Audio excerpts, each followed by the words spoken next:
Here to dive into industry trends with leading ETF experts, this is ETF Spotlight with Nina Mishra. Hello and welcome to ETF Spotlight. I'm your host, Nina Mishra.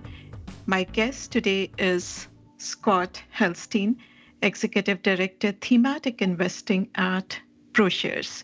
Now, ProShares is well known for their leveraged and inverse ETFs and also their volatility ETFs. They are the biggest provider of volatility ETFs in the world. But they also have a suite of very interesting thematic ETFs, and that suite they have been expanding of late. So today we are talking about thematic investing. Scott, welcome. Thanks for joining us. Thanks for having me, Nina. So 2020 can in fact be called the year of thematic investing because due to the pandemic, we all had to adapt to new ways of working, new ways of shopping, entertaining ourselves. Kids had to adapt to virtual schooling, and a number of companies benefited from these trends, benefited a lot. And obviously, investors wanted to capitalize on those trends. So they poured money into these thematic ETFs. And in fact, thematic ETFs have been quite popular. Their popularity has been growing over the past few years. And we have very interesting thematic ETFs now in the market. So assets in thematic ETFs were growing at an average rate of 45% annually over the past 3 years. And in the fourth quarter of 2020, these assets surged 78% to more than 100 billion. So I saw that you published a white paper recently on themes which were very popular in 2020 and the themes which did very well in 2020. Talk to us about those themes which had the best performance last year. Well, you really hit the nail on the head, Nina. And we actually started our white paper calling 2020 the opening of what we think of as the roaring, right? The roaring 20s. These will be the thematic 20s. And the year was marked by tremendous dispersion for financial assets. And it doesn't matter where you look. For example, we saw dispersion between the winner, the best, and the worst sectors widen out to levels not seen in 20 years since the dot-com era. We saw standard deviations of companies within the S&P go wide, even within sectors. For example, within the infotech sector, we saw the best stock outperform the worst by over 150%. So the dispersion between winners and losers was stark, and thematics, because of the focus on oftentimes innovation and technology and disruption in the economy, was a natural place for investors to gravitate to. And so what we saw, even within thematics, was some areas just completely pull away. For example, you mentioned working from home, schooling from home, anything that involved remote productivity, and whether that was cloud, whether that was cybersecurity, did very, very well. And then also in the way we changed our personal behavior.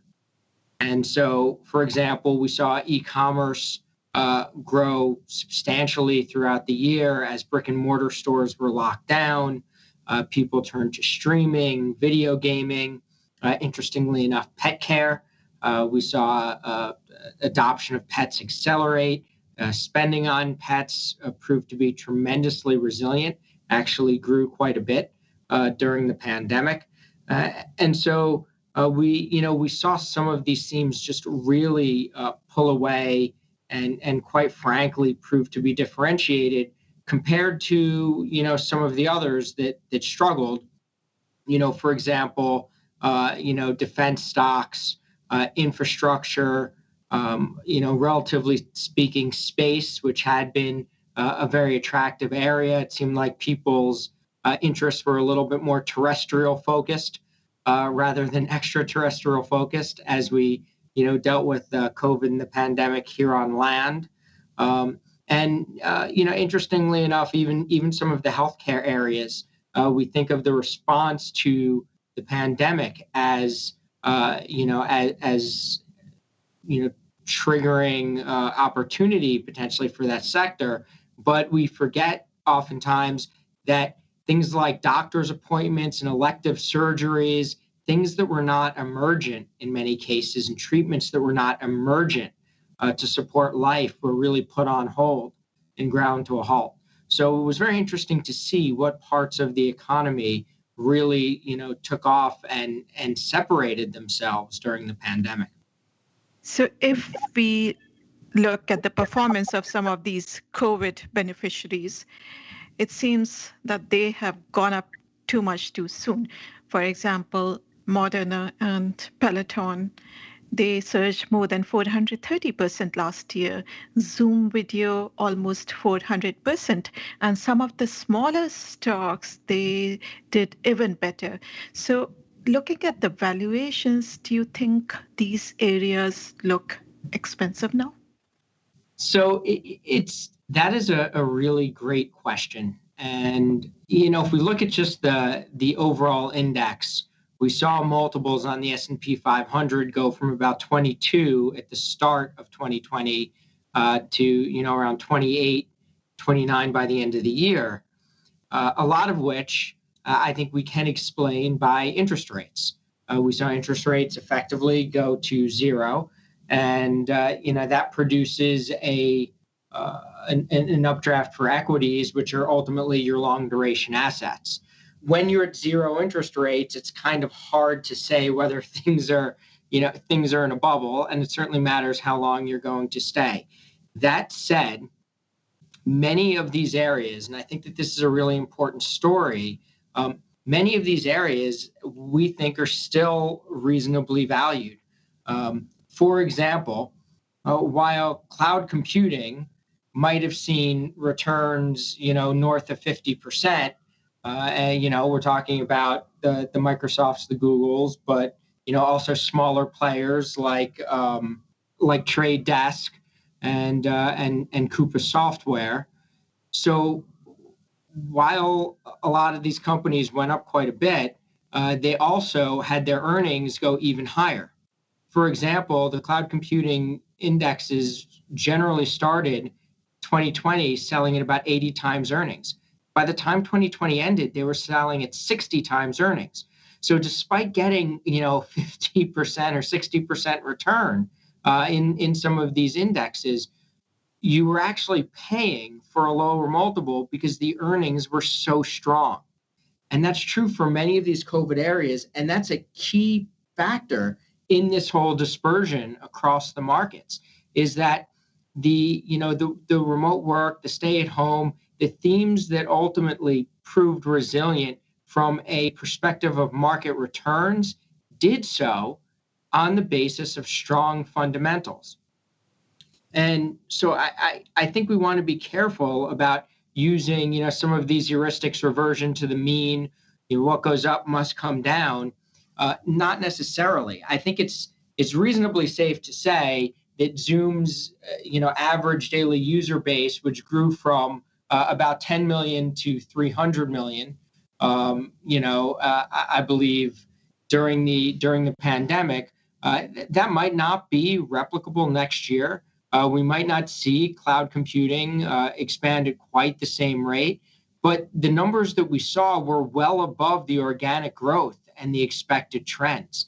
And so now they're going to be growing off of a higher base. Another one that's really interesting, by the way, is e-commerce. And people think about Amazon taking over the world, but the entire e-commerce segment is only or reached a peak of 17% of total retail during the pandemic, a peak of 17%. And that's not just Amazon, that's all of e-commerce. And that was when stores were closed because of actual lockdowns across the states. So that's an area where there's probably still a lot of growth ahead. I'd be hard pressed not to think that as we look forward, e-commerce doesn't ultimately make up, 20%, 30%, 40% of overall retail in the United States.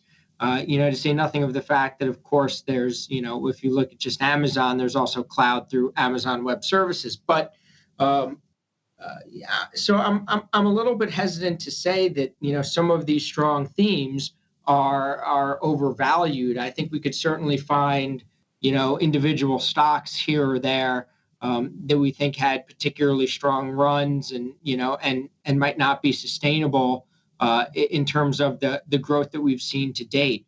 But many of these areas, whether it is e-commerce, whether it is cloud, whether it is cybersecurity, right? We had a proliferation of endpoints, i.e. people were using or accessing their networks, which need to be secure for more places than ever. As we decamped and 42% of people were working from home in June of last year. So that was, 60 million, 70 million or so people that, that had not been working from home, that had been working on site, that are all of a sudden remote. And that presented a significant challenge for cybersecurity professionals on how to secure that information flow. And as a result, those companies delivered very, very strong fundamental performance. So I think across many of these areas, there is still opportunity for upside. And I would encourage investors to really take a look under the hood at the fundamentals and find the themes where, despite the fact that there was really strong market performance, there might have been very, very strong fundamentals backing it. And, with strong secular growth tailwinds behind it that are going to continue. I agree with you. Interest rates are an important factor. And in fact, Fed Chair Powell also said recently that stock prices are not necessarily high given the low level of interest rates. And those low level of interest rates are likely to continue in the coming months. And also looking at the growth, the immense growth potential of some of these areas, they don't look too expensive, though certain areas and certain stocks in particular do look expensive. Now, talking about 2021, now we know that we have very effective coronavirus vaccines now, and their widespread distribution, which should happen sometime later this year by summer or so, that could spark a very strong economic recovery. So in that case, will the trends that we saw in 2020 persist? Because this economic recovery could lift cyclical areas of the market. So should investors look at those stocks and ETFs that benefit from secular growth trends, or should they look at cyclical areas of the market now? Our thesis is both. And I think that those that advance that there is a trade-off or a choice between cyclical recovery or cyclical reopening and secular growth are weaving something of a straw man narrative ultimately.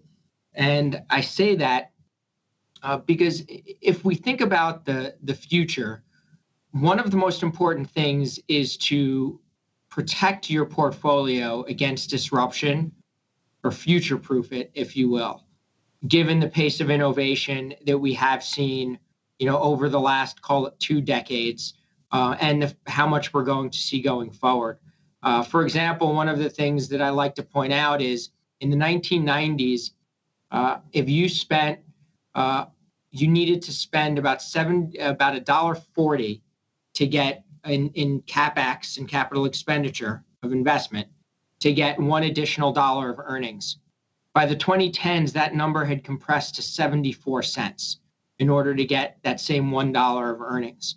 And so companies can invest less to get more, and that's an efficiency factor. That's a technology factor. Think of cloud computing.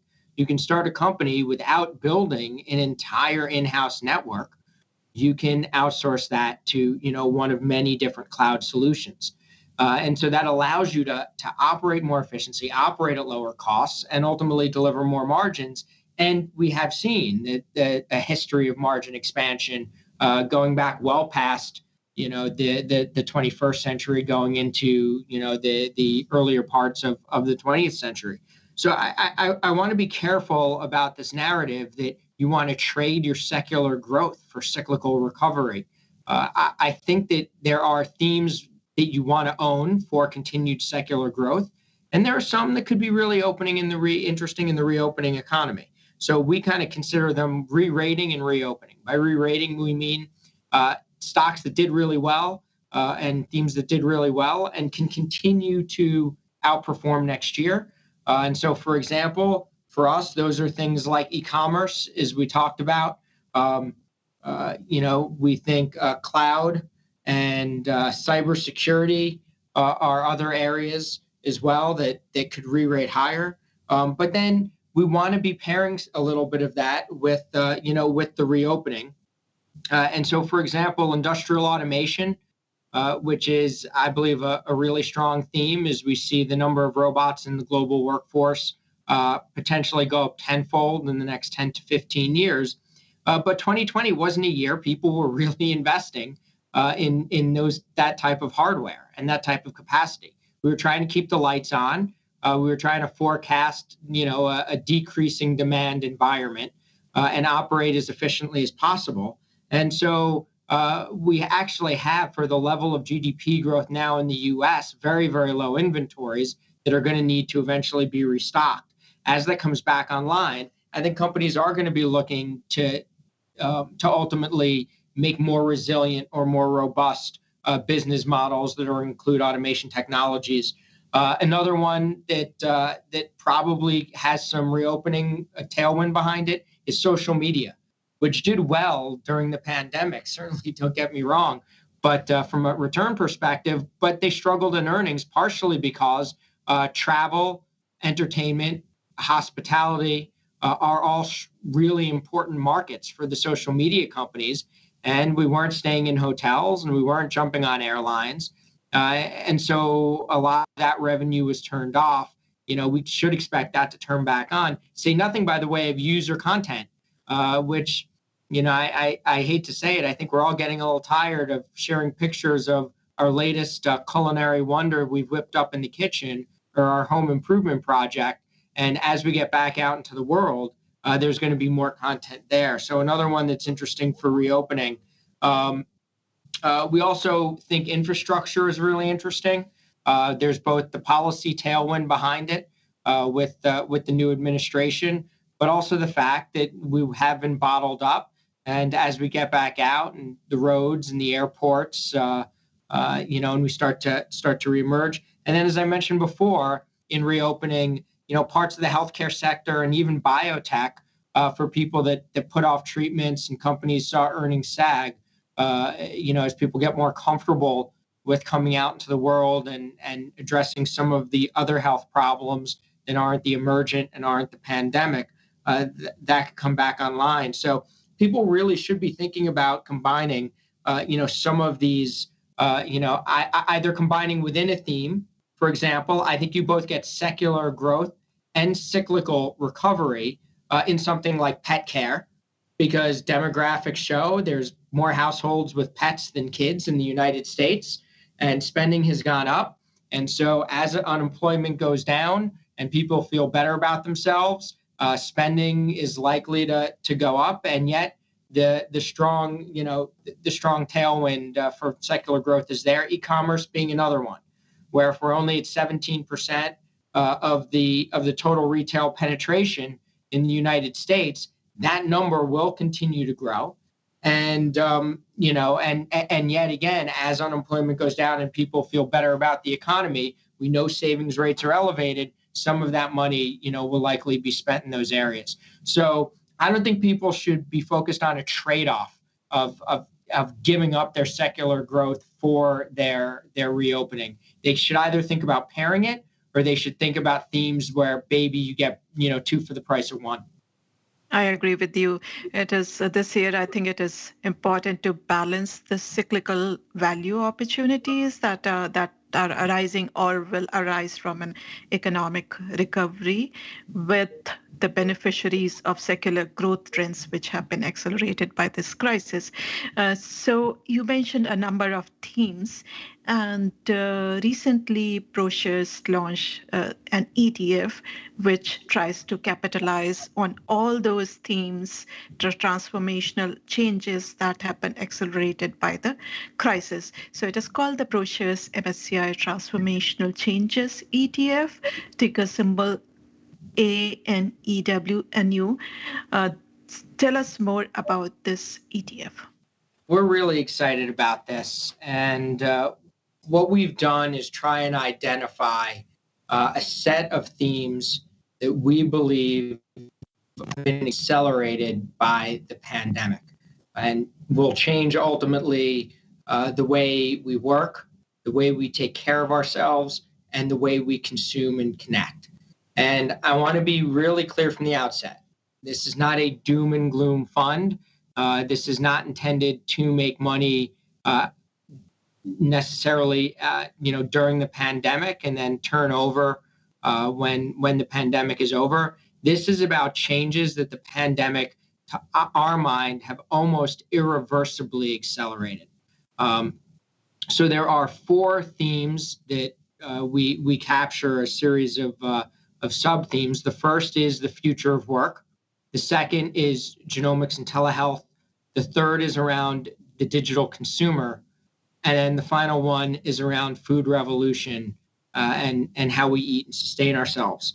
So each of these has an element that I think for many people is very practical and relatable during the pandemic. And yet, if you want to kind of, create trend lines looking forward, there's very, very strong growth drivers out into the future. Let me give an example, which is future of work.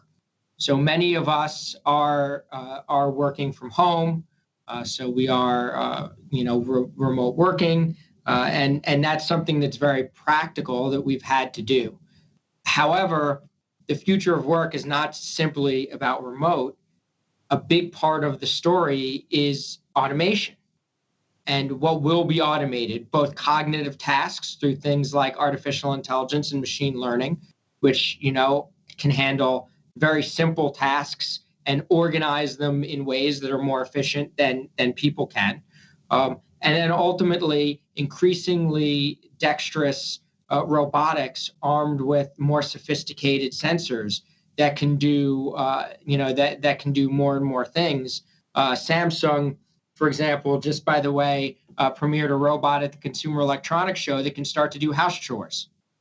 And so as someone myself who hates doing dishes, I got to tell you, I was pretty moved by that.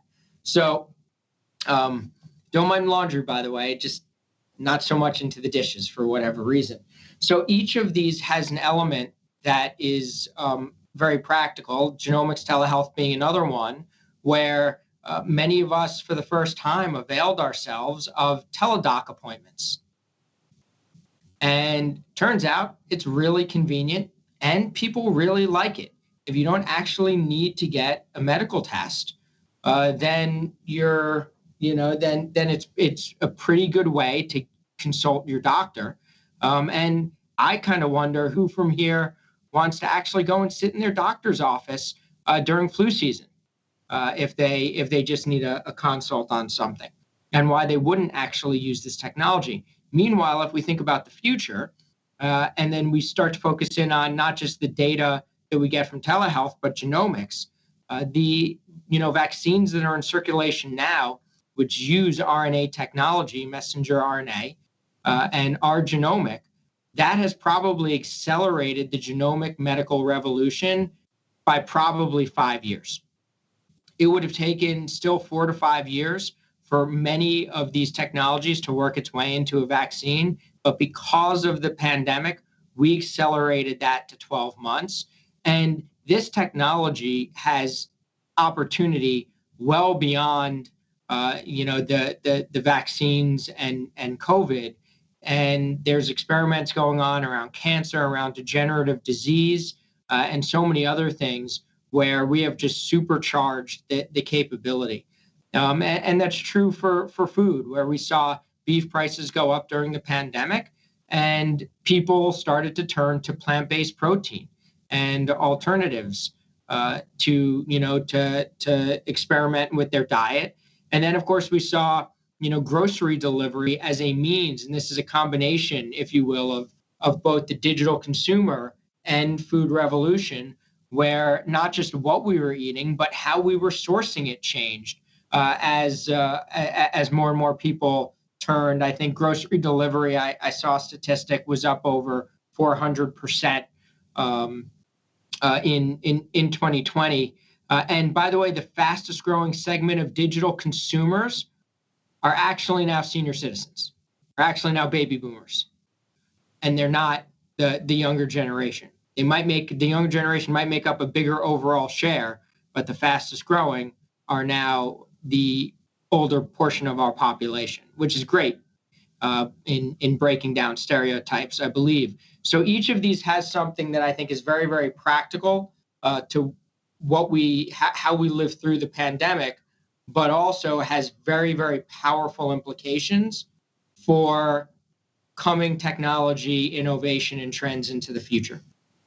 Very interesting. All these themes, future of work, digital consumer, food revolution, and genomics and telehealth, they have a lot of growth potential even beyond this health crisis. And I'm looking at the top holdings in the portfolio. I see companies like Tencent Holdings, Novavax, Activision, Pinduoduo, Netflix, Apple, Microsoft, Johnson & Johnson, all those interesting companies.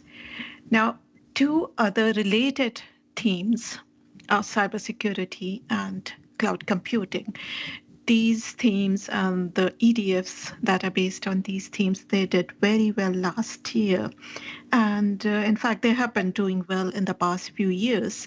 And these trends, cybersecurity and cloud computing themes, they are likely to continue to be popular even after we return to some sort of normalcy in view of the digital transformation that has been accelerated by the crisis. And ProShares recently launched two leveraged ETFs to capitalize on these themes. The ProShares Ultra Nasdaq Cybersecurity ETF, ticker symbol UCYB, and the Ultra Nasdaq Cloud Computing ETF, ticker symbol SKWU. Tell us why you decided to launch these leveraged ETFs based on these two themes. Well, as you point out, these are themes that have been very powerful now for some time, and that we believe are really permanent fixtures in the future of the economy. We do more and more of our life online, whether it's looking at pictures of family, whether it's submitting forms for our kids' school, their health, their allergy, their daily COVID check-ins, as in this environment. How we interact with our banks and how we trade increasingly are using the digital world powered by the cloud and secured by cybersecurity companies. And so we thought that it was just an interesting opportunity to provide investors with an additional tool. Cyber, I think, continues to be a very interesting and evolving area. The market is still kind of wrapping its head around the fact that cybersecurity has become software as service. And yet, cyber firms still generally sell at lower multiples than the broader software service index. So cybersecurity, going back 10 years ago, was really about buying a box. Every 3 years, you bought a new piece of hardware, you plugged it into your system, and that was your new firewall and defense. The interesting part today is that cybersecurity is now, much like your other software service, a recurrent monthly fee that you pay for a range of activities. And by the way, your firewall, while necessary, is now your minimum basic requirement, compared to the opportunities of what goes inside the firewall, like testing your new applications for security threats, or tracking activity over your network with machine learning and artificial intelligence to detect anomalies when they have gotten through the wall, as is inevitable pretty much in today's day and age. And then cloud security. How do you protect the pipe between the end user, right, your employee or your team that's using information, and yet the cloud, the cloud provider who is off-site, and so who is protecting that pipe? And so those are all areas that are going to grow as we're increasingly reliant.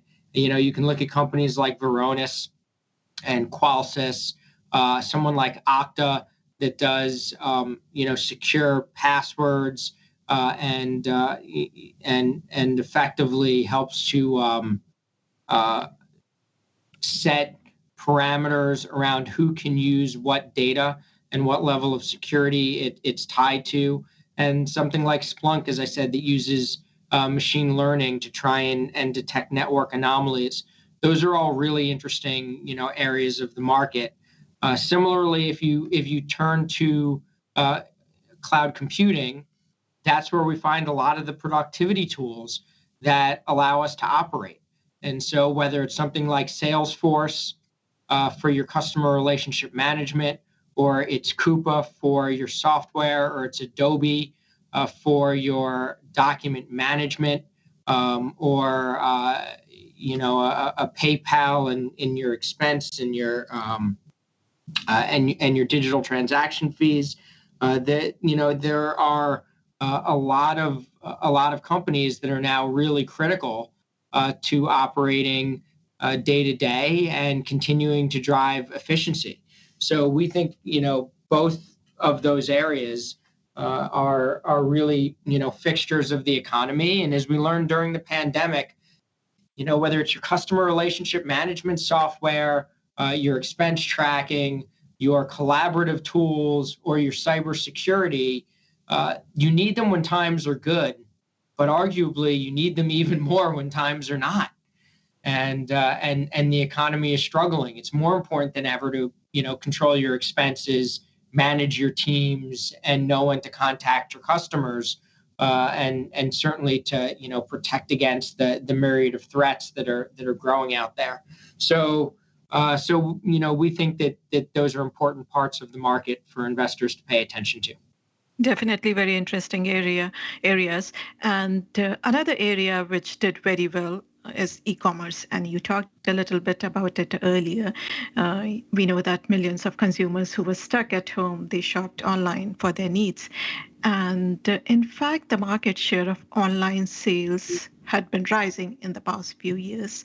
The trend accelerated during the crisis, and we may see a permanent shift in consumer behavior towards online shopping even after this health crisis is over. You gave an example of grocery shopping online, and I know that from my personal experience. I never shopped online for groceries before March of last year. And when I started in March and April, I found it so convenient that now when stores are open and the health crisis is not so bad, I sometimes go to grocery stores and sometimes I just prefer to shop online because it is so convenient. And ProShares has an excellent suite of retail disruption ETFs. We'll talk a little bit about those ETFs, but I was interested in your thoughts on holiday shopping trends, because the holiday shopping season of 2020 was very different. More shoppers, they shopped online. So what kind of trends did you see during the 2020 holiday shopping season? And do you think those trends will continue? So interestingly enough, despite the economic slowdown and the pandemic, the holiday shopping season was up about 8%. In general over 2019. So we actually had a really strong turnout from the consumer. And I think that goes back to the fact that we saw savings rates go up as people locked down in quarantine. We saw the stimulus checks go into the economy.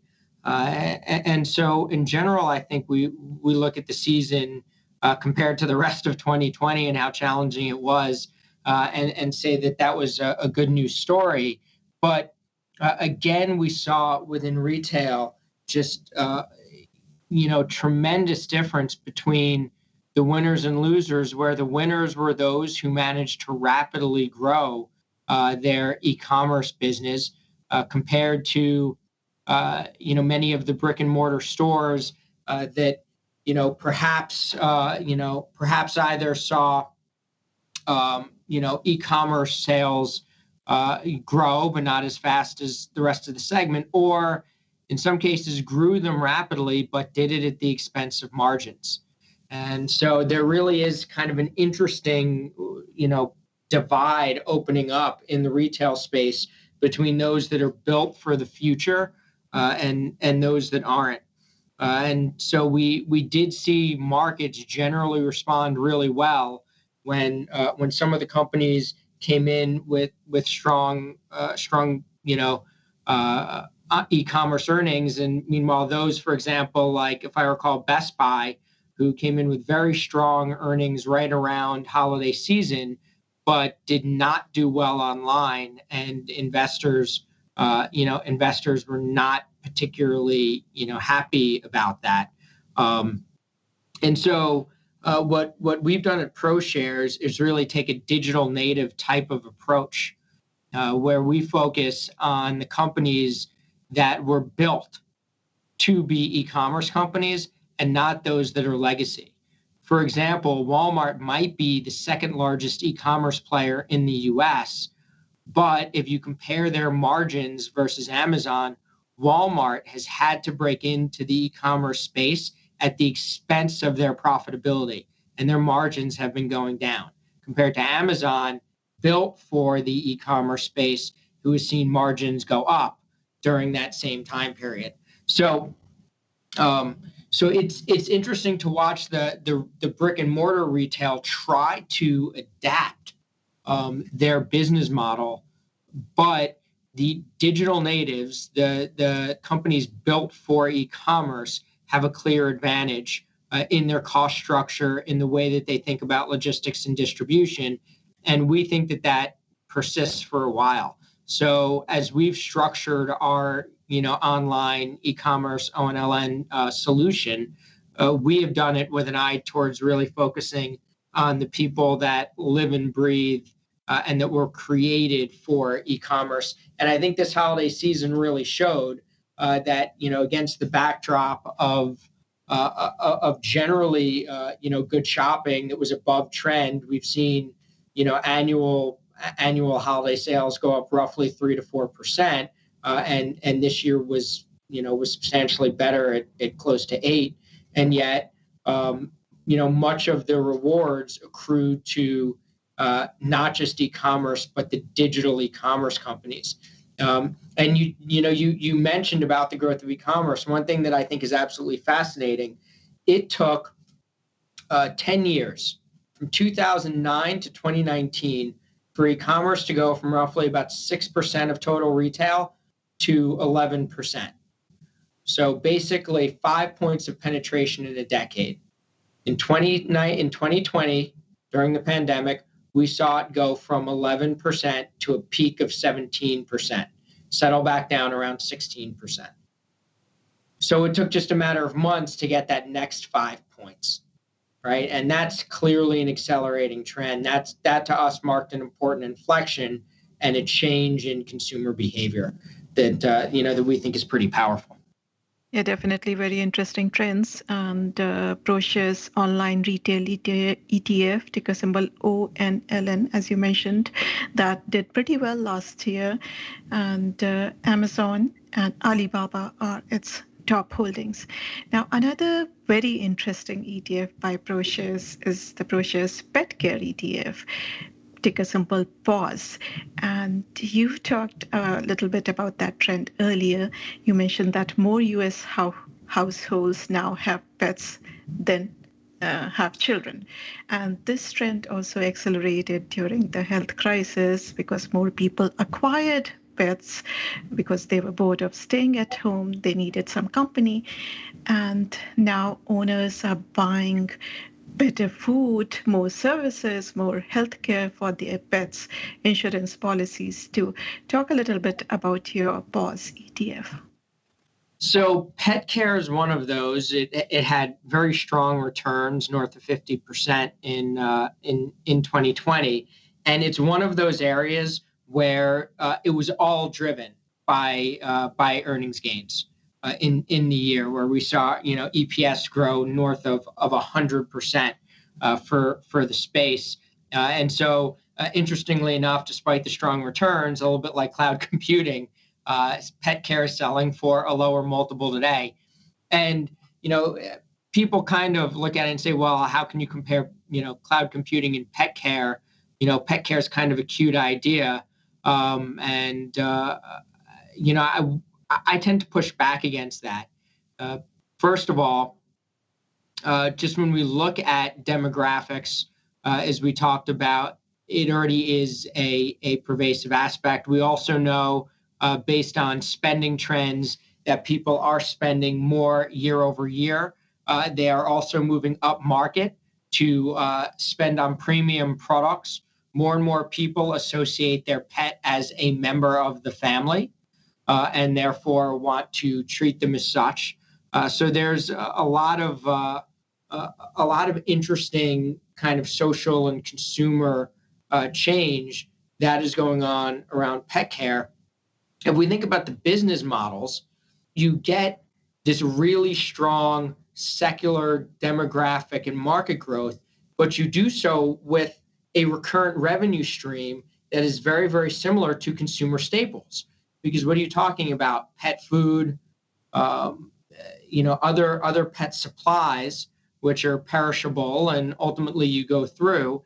And company like Chewy, for example, has not only stepped in and become an e-commerce solution, but has effectively in many cases done it almost as a recurrent revenue subscription to service model, where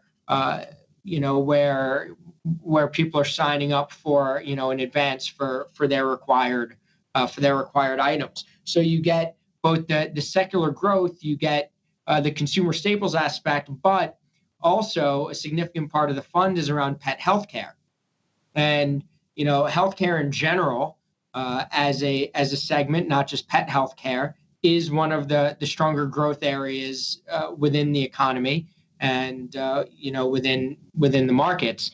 With pet healthcare, you get a lot of the same benefits of innovation and increased increased spending and a focus on health, but you do it without the risk of government regulation. So we actually think that this is a very unique segment. It's growing rapidly, performed really great in 2020, and we think that it's reflective of a long-term trend. And just to rewind a little bit, if we think back to the Great Recession, one of the negative impacts was that younger people generally put off creating households, either buying homes or forming families or having kids. And those that did typically went and adopted pets rather than choosing to have children after the damage that recession caused. And so we could well see further tailwind if, in fact, coming out of this recession and the pandemic, we find young people forming households, but perhaps taking that intermediate step of adding a pet before, turning and having children. Really interesting. And I'm looking at the top holdings in this ETF, Chewy, Freshpet, and IDEX Laboratories. These are the top holdings. All these companies have done very well last year. Now, switching gears a little bit, I wanted to talk about the role of thematic ETFs in a portfolio. These the themes, the trends, they have a lot of growth potential, but they focus on a narrow area of the market, and they usually have concentrated portfolios. So that is why they tend to be more volatile than broad market plain vanilla ETFs. So talk to us a little bit about how investors should use thematic ETFs in their portfolio. That's a great question. And I think we're going to mark 2020 as a turning point in how investors are using them. For the last number of years, I think many of us have talked about a core satellite approach where you have a core equity allocation. Maybe it's index, maybe it's income, maybe it's growth, maybe it's value, and then some sort of tilt on your core, and then you use themes in addition to your overall asset allocation in order to provide a little extra juice, a little alpha, a little additional growth, to what's there. And while I still think that that's a reasonable model, we actually saw in 2020 allocators start to use themes to cherry pick segments of the economy within their core allocations. And so themes became an important an important piece of that core. Let me provide one example using ONLN and e-commerce. We saw in 2020, people actually abandon the XLY, the consumer discretionary, sell out of that and move money into ONLN. And if you take a step back, and at first you say, well, so you're leaving consumer discretionary to focus on online retail from a sector. So maybe you were a traditional sector player, and now you're preening your sector back. That seems like a big jump, but think of what's in consumer discretionary, what's under the hood. You get retail, which is split between e-commerce and brick and mortar. You also get hospitality and travel, as well as autos. And so now if you break that up and you're making allocation decisions last year in the midst of the pandemic, why do you necessarily want to own brick and mortar retail? Is you're watching record numbers of bankruptcies from relatively large chains and record numbers of store closures, which that's on top of an accelerating trend of store closures already. And then on top of that, travel, leisure, and entertainment, which we know is challenged during quarantine and lockdown. And then there was a sense that people were probably not going to buy autos. That turned out to be actually a little bit better than many expected, as people shunned in general mass transit and decided that if they needed to commute or they needed to get around, they wanted a personal means of transportation to do it. So autos weren't necessarily as negatively impacted as some of the others. But I think it was right. It was a very interesting decision and perhaps a very wise one to look under the cover, look under the hood and say there's some significant aspects of discretionary that are going to face long-term headwinds here. So let's just allocate to the piece that we're comfortable with, that is built for the environment and has strong secular tailwind. So I think that move from being a satellite to really helping investors refine their core portfolios and really try and innovation proof it, I think is interesting. You did mention, there have been a number of launches, and I like to remind people that it's really important to look under the hood, because these ETFs are not all created the same.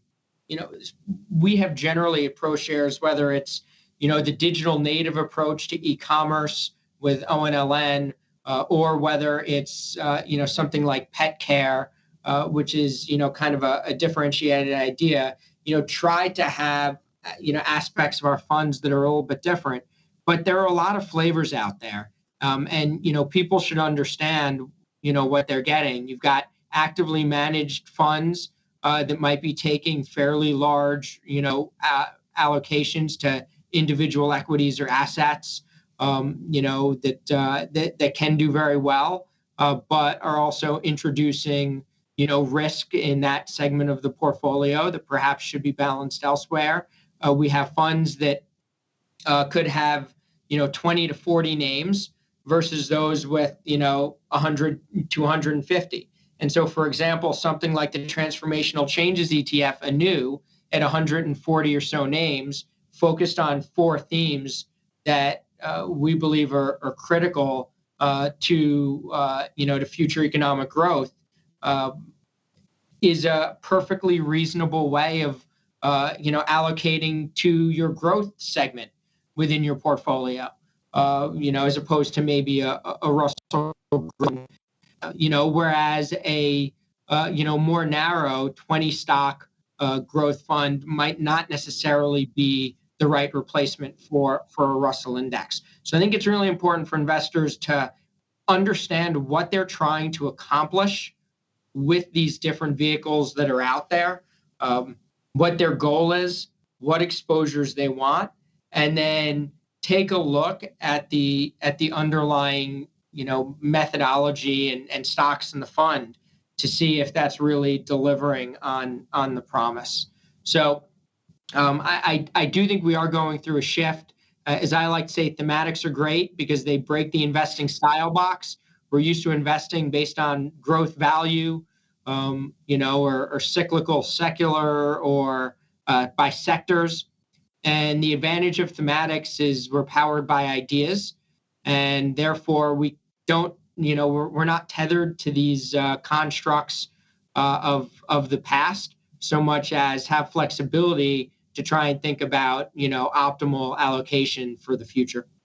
Yeah, all good stuff. I agree with you. It is very important for investors to look under the hood and understand what are the holdings, what is the weighting methodology, what is the selection methodology. It is very important for them to understand what they own in the portfolio. And that's all we have time for today. Scott, thanks so much for joining us. Thank you very much, Nina. It's been a pleasure talking with you. Thanks for listening. To learn more about these ETFs, please visit the ETF section of Zacks.com. If you like our show, please leave us a rating on iTunes or wherever you get your podcasts. And also make sure to subscribe so that you do not miss any episode.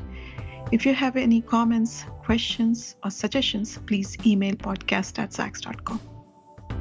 This material is being provided for informational purposes only, and nothing herein constitutes investment, legal, accounting, or tax advice, or a recommendation to buy, sell, or hold a security. Do not act or rely upon the information and advice given in this podcast without seeking the services of competent and professional legal, tax, or accounting counsel. Publication and distribution of this podcast is not intended to create, and the information contained herein does not constitute an attorney-client relationship. No recommendation or advice is being given as to whether any investment or strategy is suitable for a particular investor. It should not be assumed that any investments in securities, companies, sectors, or markets identified and described were or will be profitable. All information is current as of the date herein and is subject to change without notice. Any views or opinions expressed may not reflect those of Zacks Investment Research as a whole.